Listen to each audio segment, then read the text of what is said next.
जळगाव येथील नूतन मराठा महाविद्यालयात 12वी सायन्समध्ये शिकणारा राजू भोई या विद्यार्थ्याने ड्रोन बनवले आहे। हा विद्यार्थी गरीब शेतकरी कुटुंबातील असून गेल्या 1 वर्षापासून यावर मेहनत घेत असल्याचे त्याने सांगितले।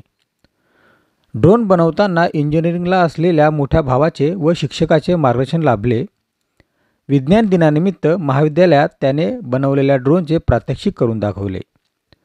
ड्रोन बनवताना त्याला 10,000 इतका खर्च आल्याचे तो म्हणाला। या ड्रोनचा वापर शेतात फवारणीसाठी व अत्यावश्यक सेवेसाठी होऊ शकतो असे त्याने सांगितले। संदीप वानखेडे, जनसंवाद न्यूज, जळगाव। हे ड्रोन शेती फवारणीसाठी मी तयार केलेला आहे। शेतीमध्ये आताच्या टायमाला मजूर भेटत नाही व मजूर भेटले तरी त्या विषारी औषधीने त्यांच्या अंगावर उडलं तर त्यांना इन्फेक्शन वगैरे होतात व विषबाधा होते। त्यामुळे जास्तीत जास्त क्षेत्र कमी वेळेत हे ड्रोन फवारणी करते व अत्यावश्यक सेवेसाठी सुद्धा आपण या ड्रोनचा उपयोग करू शकतो। हे ड्रोन साधारण मी 1 वर्षापासून तयार करीत आहे व थोडा प्रॉब्लेम आला। दादा आहे माझा इंजिनिअरिंगला, त्याला मी याबद्दल विचारली थोडी माहिती व याला एकूण 10,000 रुपये इतका खर्च आलेला आहे।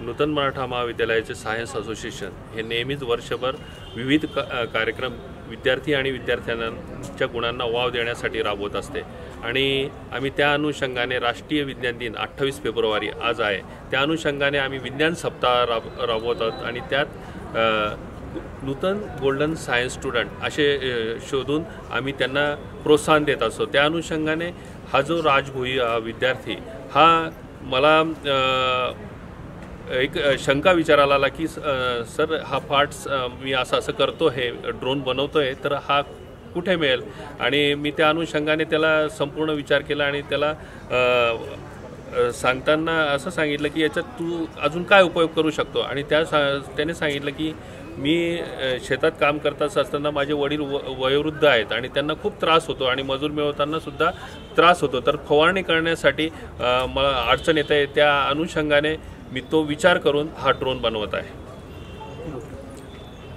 नंतर ह्या राष्ट्रीय विज्ञान दिनाच्या सप्ताह अंतर्गत आम्ही भौतिकशास्त्र विभागाकरते वर्ल्ड ग्रेट सायंटिस्ट हे पोस्टर प्रदर्शन बनवलं होतं। नंतर रसायनशास्त्र विभागातर्फे एक क्विज आयोजित केले होते आणि एक संगणक विभागाकडून नुकतेच AI आर्टिफिशियल इंटेलिजन्स याच्यावर बरंचसं जगभरात शोध चालू आहे। त्या अनुषंगाने आम्ही संगणक क्षेत्रातील नवीन संधी आणि नवीन संकल्पना याच्यावरही पोस्टर प्रदर्शन आयोजित केलं आहे। आमचे महाविद्यालयाचे प्राचार्य डॉक्टर LP देशमुख आम्हाला नेहमी सहकार्य करत असतात, तसेच विज्ञान विभागाचे उपप्राचार्य doctor Madhuri Patil, doctor KV Patil या सर्वांचं सहकार्य आम्हाला राबत असतं।